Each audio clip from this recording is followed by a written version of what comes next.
All right, so in this video, we're going to be looking at how to handle the three common objections that you're going to get on your calls in order to help you close more deals. Obviously, this is connected to having a solid sales process already, but this is going to be where you can make the most improvements as quick as humanly possible. So, get to the end of the call, prospect gives you your objection.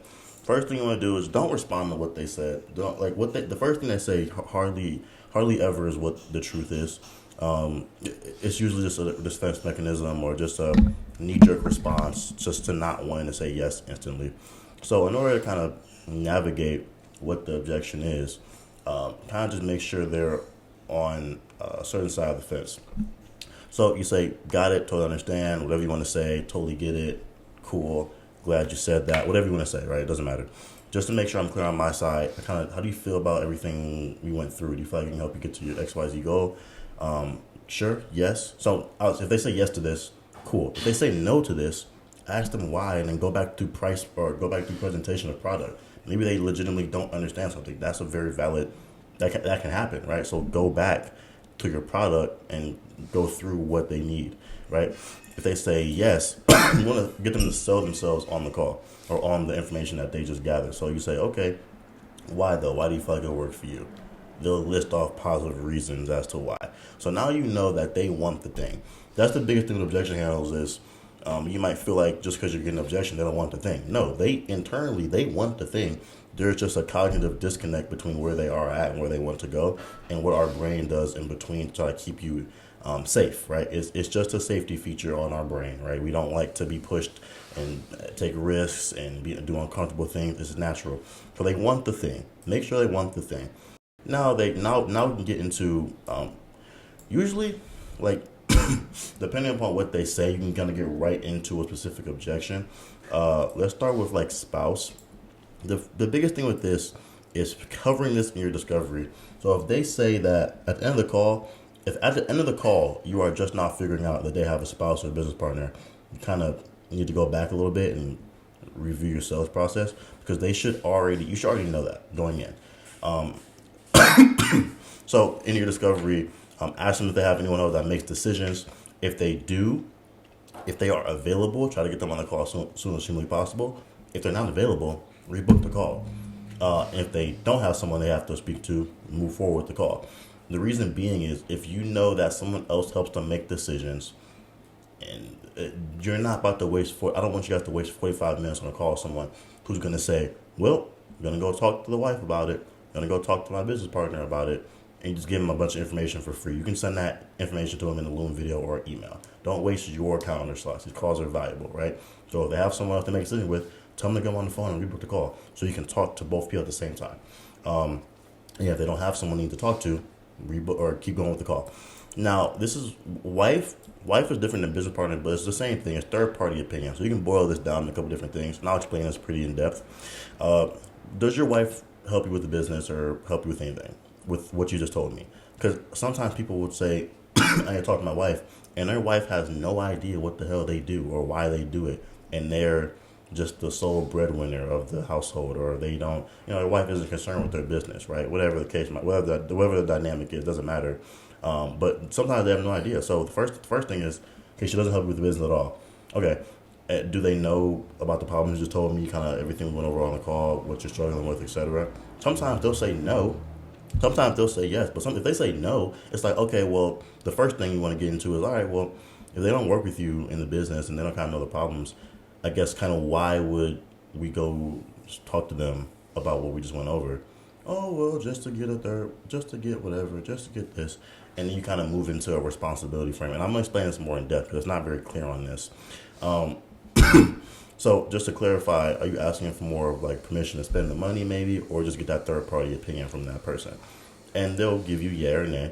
If it's to spend the money, that's more of it depends on the person you are talking to. This is where so many nuances with this stuff is because it depends on who you're talking to. If you're talking to a really like A-type guy or like manly man type of guy, he's not going to like you attacking his ego and saying like heavy is the head that wears the crown, or don't you lead your family, and what example are you for your wife? You don't want to get too aggressive with this stuff with people because they take it personal, especially when you're talking about like wife and stuff. They take that shit personal.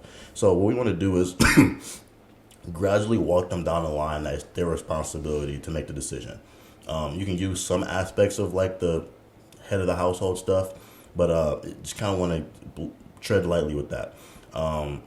So we can say, hey, so I guess if they don't have information on the business and they don't know the problems you told me, I guess what exactly you think that they would say, when you went to them with the information you got today? And they might say whatever, right. And then you can say, I guess, what if they say no? Like, what if they say, like, don't do it? If they say no, I guess we just don't do it then. You can kind of get into, well, I guess, is it fair to make them make that decision because they don't know anything's going on with the business? They don't know the problems that you just told me. How fair is it to have them be the one to make decisions for the business if you're the sole, like if this is your thing, right? Or you can go if they say, what do you do if they say yes or no? Or if they say no, and if that prospect says, I do it anyway, and you can say, all right, well, I guess what are you going to talk to them for if you can just make the decision right now, right? Now, both of those are going to have a bunch of different decision trees that you can kind of go into and kind of, the conversation will go certain directions based on what they say. That's why it's not very detailed here because it's going to be very case by case. But moral of the story is put the responsibility back onto the person you are talking to, right?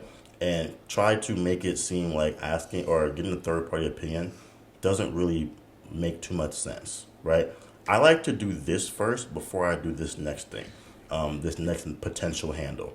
You can, before you say you get down to this and it doesn't really go anywhere, you can also do a second one where it's like, all right, well, I guess just straight up, what do you think the wife or a partner, I guess, what would they what would they say about some of the things that we went through, or maybe what would be missing for them that you might want to me to fill them in on, or whatever the case might be. And sometimes they will straight up give you they just might want to see more proof, more testimonials. They just might want to split the payment. They might want to take a day to think about, because sometimes the majority of the time it's not the wife. It's just that person trying to create a third party to remove the responsibility away from them and not make the decision their own to make. So just sometimes ask them like, hey, look, what would the wife say? What would she say? What would the response be? Like, what would the wife be looking for to make a decision on this? And they might give it to you, right? That's kind of how I would handle that one.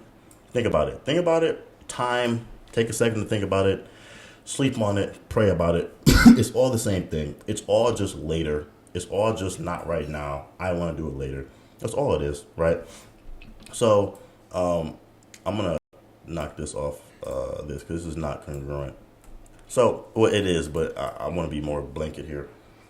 Again, do the same thing. Hey, I want to think about it, take a night sleep on it, kind of go over information in my head, and I'll get back to you tomorrow. Sure, right? Cool, totally get it. Just make sure we're clear on everything. Product, good. Why, good, etc. Now, when we say you want to think about it, this is how I do it. So I can put the person in a category. You don't have to do it like this, but this is what I suggest. Give a little bit of a menu. Give them two options, because think about it is vague. That can be fear, that can be uncertainty, that can be trust, that can be whatever, a wife, kids, dog, God, whatever. It can be anything. What you want to do is give them an option. Give them two options. So when you say you think about it, I guess what's coming up for you? Is this more like a, hey man, the outcome, or will this work for me, or maybe having difficulties like making that decision? Or is it more so like the cost, man, just kind of making sure that it makes sense financially? Which one of those is it for you? Because you're usually going to get the way you need to go based on what they tell you there. But if you don't ask that question, you're not going to know if it's think about it, or if it's wife, or it's kids, or it's dogs, or whatever it is, or money. You're not going to know, right? So if they give you decision or outcome, or that's just trust, uncertainty, fear, they're all similar in the way you handle them. It's all just like, will it work for me, or fear of making a decision. It's similar. I like to use this one. Can I share a perspective, or can I touch on that real quick? I mean, in life and success, business, etc., there's no guarantees. Only guarantees we have is death and taxes, right? Laugh, make a joke, break the tenseness, right? Only thing we do as humans is put ourselves in the best situation to get the outcomes that we want, right? Right. Like, for example, there's no guarantee if I go to the gym, I'll lose weight, right? But it puts me in a better position than staying at home and eating chips on the couch, right? Hell yeah, whatever. Laugh, make it, kind of break that up a little bit. That's how I do my analogies, because if you just throw words at them, it kind of get them to re-engage into it and kind of drop their cortisol a little bit, right? Now, look, do we guarantee our program will do X, Y, Z? Absolutely not. I'd be lying to you if I said it was a guarantee, right? But it does put you in a far better position than where you are now. Do you agree? Agree? Yes, yes. So, for me, man, it all comes down to what's riskier. I guess, is it riskier for us to take action and have an opportunity to change? Or is it riskier if you don't do anything, continue sitting in the same spot? I guess, which one do you feel is riskier? Now, I'm kind of speaking through this. You need to slow this down and be very intentional about the words you're saying and practice some good tonality. This is just slowing down and being very empathetic and making your words come off as genuinely you want to help the person, right? But when some people slow down and they use that tone that gets them, wow, this person cares about me, they tend to do the things that you want them to do, right? You don't want to just speak this off the screen and if you're on your script or whatever, and speak at them and just talk at them. It's not going to work.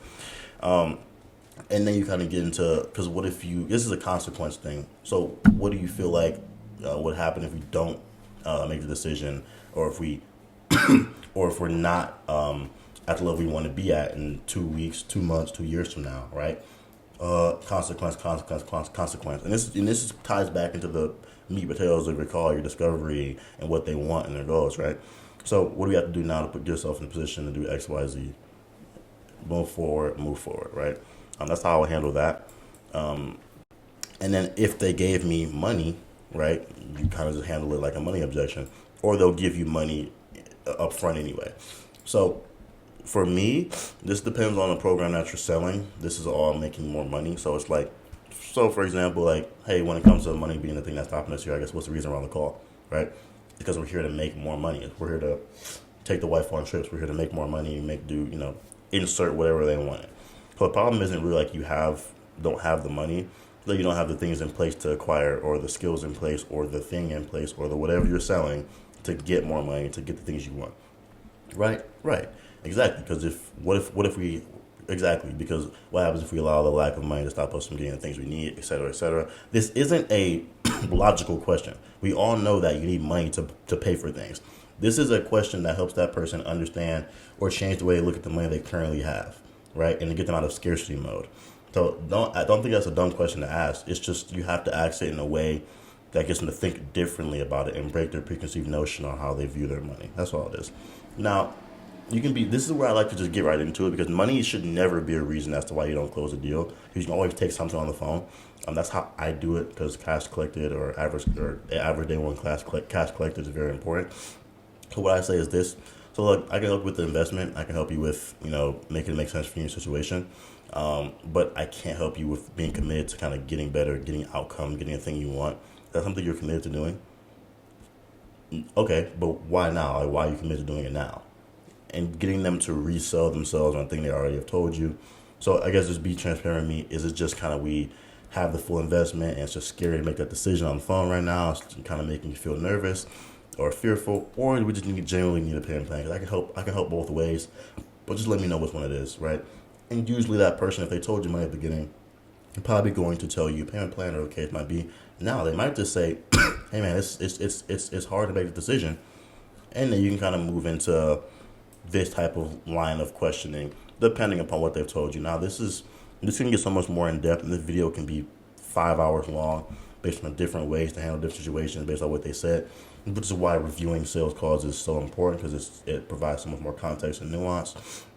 Again, this video is very blanket, but this gives you a framework to, most importantly, isolate the objections you're getting, and gives you 3 ways to handle the majority of the ones you're going to get. Now, if you want sales coaching or reviewing your sales calls or being in an environment in which we help you get the nuances you need to kind of get these things all from A to Z, sales process plus objections plus pre-handles, to kind of get it off the bat for you really simple. Again, DM me on Instagram. We can talk about getting this installed in your business.